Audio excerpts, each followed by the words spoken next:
Welcome to Behavioral Health Today, a podcast brought to you by the Triad Network. This podcast is designed to share trending topics occurring within the world and our communities and bring them a behavioral and mental health perspective. Welcome to Behavioral Health Today, a Triad production. I'm your host, Dr. Graham Taylor. In our show today, we'll be resuming our conversation about Kintsugi, a natural voice biomarker AI program that detects signs of depression and anxiety from short clips of speech.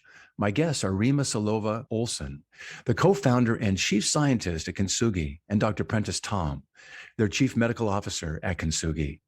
In our last episode, we discussed the creation of Kintsugi and the mental health needs Kintsugi is looking to address. We discussed the meaning of the name Kintsugi and its metaphoric significance. Rima and Prentice walked us through how Kintsugi's AI voice program works and its various applications. We're going to resume our talk today by discussing how biomarkers, such as the data recorded from Kintsugi's AI program, is shifting the paradigm of mental health to mental wellness. Prentice, what you're saying here, I think, is an important shift from just looking at something as being mental health based, which is important to name something that there's a mental health issue around this, and it kind of moves into that part of the continuum of treatment and consideration. However, mental health wellness is a larger kind of better understanding, I think, like physical wellness, nutritional wellness, spiritual wellness. Why not mental health wellness? And bring it into that category. And when you do it the way you just described, it doesn't mean that everybody that gets assessed for a mental health issue or wellness issue, if there's something that's indicated there, it doesn't mean you got to go see a counselor right away. Like you said, it could be something they go do a Tai Chi in the park, or maybe they get together with a group or something, maybe some exercise related things that all have impact positively on their mental wellness. And I really like that idea. And I think it's a nice and important shift that makes us probably more engaged to get involved with this earlier. Rima, I see you're kind of shaking your head too. What are you thinking as we talk about kind of that shift from mental health to mental wellness? What are you thinking? I am thinking that if I had a little bit more knowledge about what my mental health status is on a regular basis, Yes. and when I experienced this for the first time, when I had known at what point I went from just sad, just baby blues to actual clinical depression, Yes. maybe I would have done something, right? But that's the thing. I can only be identified with the PHQ-9 and GAD-7 scores in my doctor's office when it gets to that extreme level. Maybe I would have incorporated daily walks, yoga, preventing to getting to the point where I needed to take medications. Yes. But I was entirely blind to what's happening with me on the mental health front until my situation got out of control and I needed to have a little bit more aggressive kind of therapy, right? But on a day-to-day basis, just like I weigh myself, right? On a day-to-day basis, if I have a good grasp on how I'm doing mentally, I can make a lot of adjustments to make sure that it doesn't escalate. And I think it's not just for clinical workflows, just for consumers themselves to understand when certain things go from manageable short-term sadness to something clinical. I think that transition point is very important for us to be able to catch, especially with adolescents and young children who are going through this for the first time. They may not even understand that it's a clinical problem. They may not even understand and just suffer in silence and go with it and think that everyone else is feeling the same. So especially for the first time sufferers, it's really important to be able to flag when they actually need to seek help. When you describe it like that, it's a great reminder that first time sufferers, may not even know what they don't know about what they're in. The idea that I don't know that this is depression. I kind of feel down a little, whatever. I'm not as motivated or driven. I'm kind of more tired or withdrawn. But we don't necessarily take those signs and symptoms and naturally link them to a depression. And oftentimes when you're in it, you can't see the forest for the trees. You're just immersed in it and you don't know. And you're kind of your world becomes a little bit smaller, a little bit dark, a little more narrow. And it's very, very hard in those moments to self-diagnose. But what you're describing here is if we can use something like a voice recognition to be able to detect these things with some predictive value, I'm even thinking you should talk about adolescents. They're kind of a little moody and withdrawn. We all were when we were adolescents. And we might just think, well, that's just a phase they're going through. No, maybe they're depressed. Maybe they're anxious and they're turning within in a way that could be very significant for them, if not having this early detection and early intervention. Prentice, tell me your thoughts on that part right there. Just these early biomarkers and the ability to have that early detection in order to capture these things early, in order for some proactive treatment at the front end to occur, rather than waiting for something to become clinical, then maybe require more kind of a more serious intervention. Absolutely, Graham. There's a lot of unknowns in the progression of mental health currently. And so I can't say for certain what the impact of various earlier interventions will be. The logic, and it seems commonsensical, that if we were to intervene earlier in people's disease course or in their mental health condition, and we were able to identify people who may have future issues and create various opportunities for them to work with their own mental wellness, it would reduce the burden of true mental disease on the medical profession. How that will play out, it's not possible to absolutely say, because it's not clear. We don't have enough understanding yet because it's so new, and identifying these people early on has never been done before. Right. So it's going to take time for this to all develop. I don't want to say that it's going to absolutely be the cure or the cure to the system issues, but it's certainly a step in the right direction. In addition, I believe it creates an awareness that is incredibly important. I think one of the primary issues in medicine is we tend to ignore conditions that we can't measure. If you look at a lot of conditions, everything from chronic fatigue syndrome to even long COVID, there's not a biomarker for a lot of those conditions. And we tended to recognize them as diseases until actually after millions of people were suffering from them before they even recognized as a disease. And similarly with individuals who suffer from various degrees in the progression of their mental wellness to mental health pathology, we often don't recognize that early on, and we ignore it because of the fact that we can't measure it. I think this will actually bring it much more to the forefront and reduce a lot of the stigma that clinicians have around how they look at the conditions.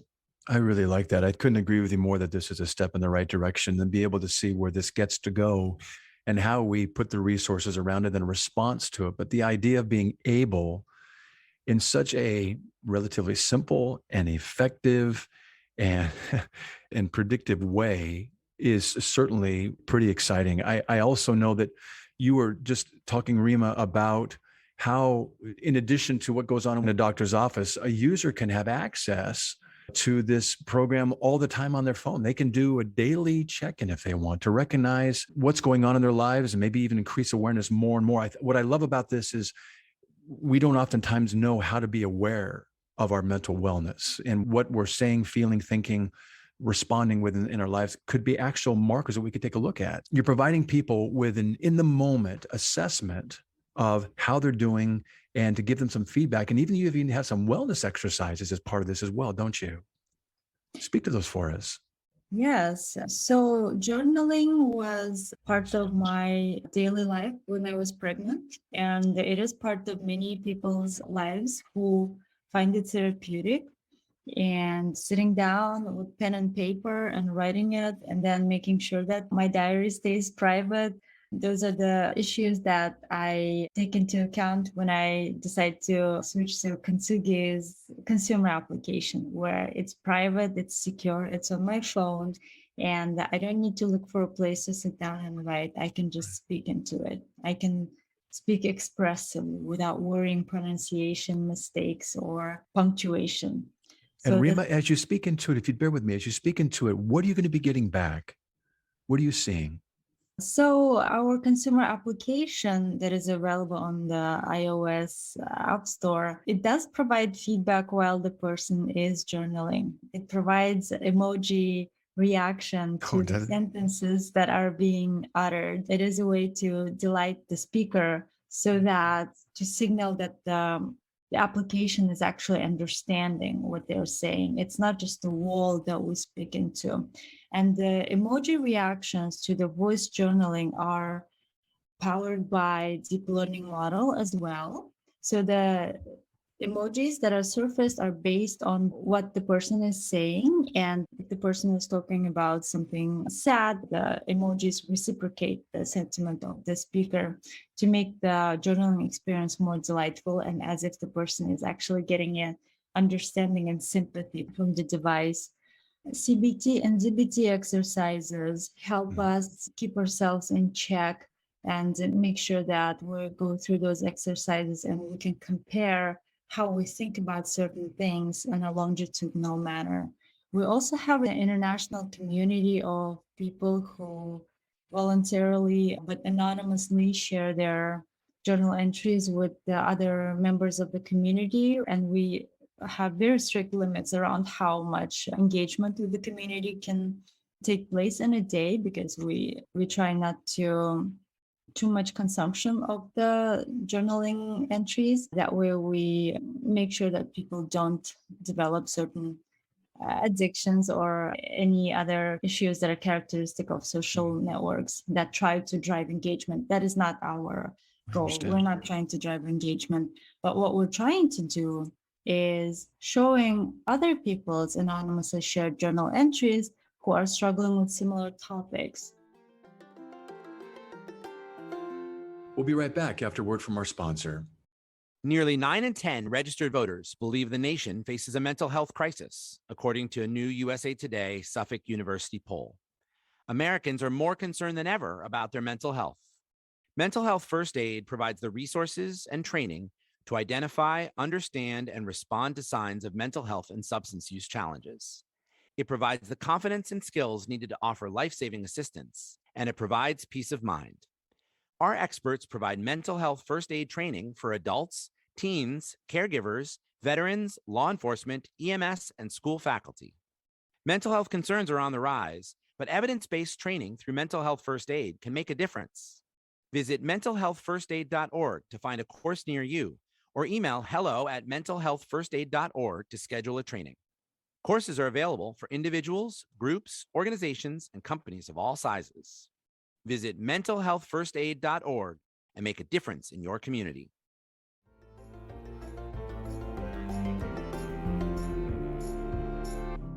That's really good. Yeah. I know we're kind of beginning to wind down here for today, but where do you see Kintsugi being involved in mental health and mental wellness in the future? What are your hopes around that? Graham, it's a heavy lift still. Yeah. I think we have a unique technology, but there are enormous hurdles in healthcare that have to be overcome for technology adoption. One is just getting the tool onto the virtual care platform that hospitals and care providers and payers use. So most of those are tightly regulated, and just taking that tool and getting it to be available on those platforms can be a significant issue, because the fact that they need to keep a significant amount of security around their platforms. There's enormous financial issues. So there is no code for use of this tool yet. Then that means there's not a specific pathway to direct reimbursement for it. There's obviously significant cost benefit to providers and payers that use the tool, but it's a significant process to get them to recognizing the bottom line benefit. And then there's just the inertia of healthcare and the process that we need to go through to create new care workflows for the clinicians. The labor supply for mental health professionals is already stretched. So there is push to not actually screen a greater population, because the fact that what do you do with more patients when you diagnose them and then there's no care option for them? So that there's still enormous hurdles that need to be overcome. The other thing is, we believe that in the longer term, we can play a critical role in improving mental health diagnosis, screening, and treatment. But we don't believe we're the be-all and end-all.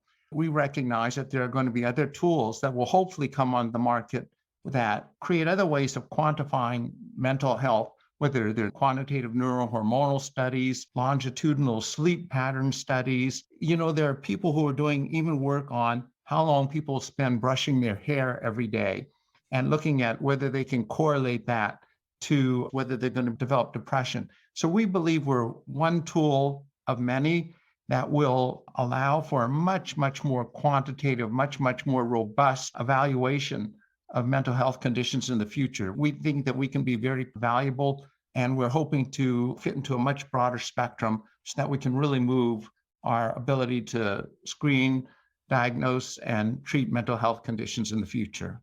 Well, I can't help but think that you guys are going to play a real cornerstone role in doctor's visits in one's day-to-day life. And I believe we're only going to be as good as our mental health is healthy and well. And I think this cornerstone role that you guys are carving out here and what you're positioning in the diagnosis and treatment options and the assessment and the encouragement and skill building and exercise you provide are going to be just so beneficial. I trust already are. I wish we could keep talking. I would love to continue. We're going to have you back at some point. I just going to seed that idea right now and look forward to the time when we do. But as we wind down for today, Rima, would you please give us some resources and the ways that our listeners can follow up with today's show? It'll be on our website, but just give us some resources and ways that they can follow up with Kintsugi and you and Prentice and what all that you guys are doing. Yes, definitely. So our website is www.kintsugihello.com. We have a chatbot where there's a human who always responds to the inquiries. We also have our consumer application, Kintsugi, available in the Apple App Store. We periodically take down the paywall and listeners can download the application. So those are the two main resources where listeners can reach out.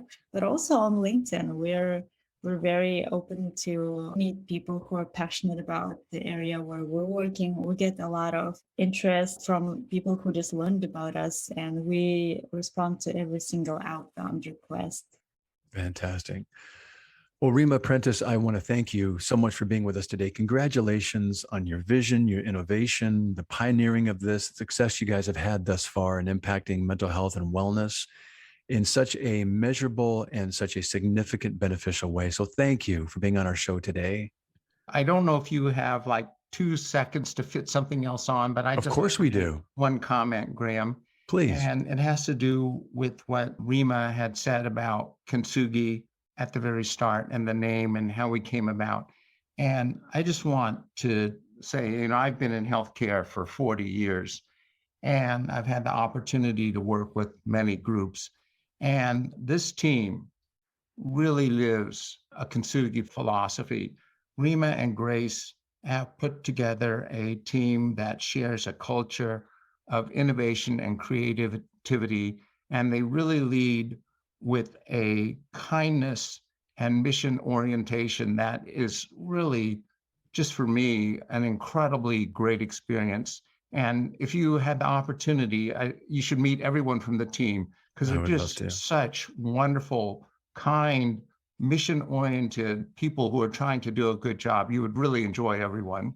I have no doubt. You both are very delightful, even on the show today, and I can pick that up easily, and I'm sure our listeners can too, from both you, Prentice, and also you, Rima. So I love the name you guys have chosen for the company and what directs, like you're saying, Prentice, the ethos behind what you all are doing in such a selfless way, in such a, I think, a very impactful way. So thank you again for being with us. And I also want to thank you to our listeners for joining Rima, Prentice, and me today. It's always great to have you with us. Regarding our episode today, I want to remind you that it and its resources and all of our other podcasts can be found on our webpage at triadhq.com/BHT. So check out our webpage, triadhq.com/BHT, and explore our archive of podcasts and resource materials. Thanks again for being with us on the show, and we'll look forward to having you back with us next time on Behavioral Health Today. We appreciate all the support from our community, and if you like our show, one of the best ways you can support it is by giving us a 5-star rating and leaving a review. Behavioral Health Today is a podcast part of the Triad Network, all rights reserved.